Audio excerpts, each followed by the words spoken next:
ما ایرانی‌ها از یک جایی به بعد شروع کردیم از هر چیزی احساس ناکافی بودن بگیریم.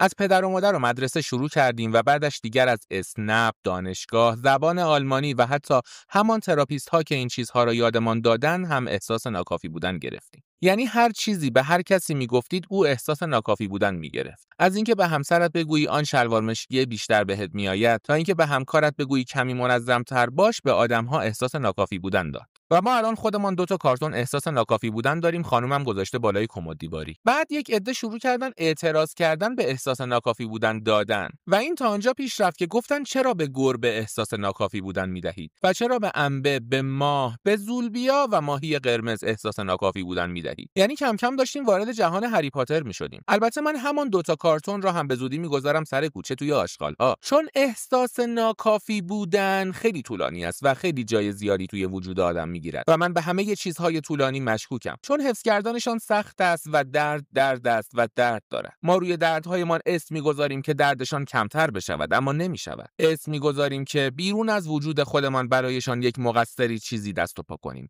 اما پس خودمان چه؟ خودمان هیچ باری را نباید به دوش بکشیم و خودمان مقصر هیچ چیز نیستیم؟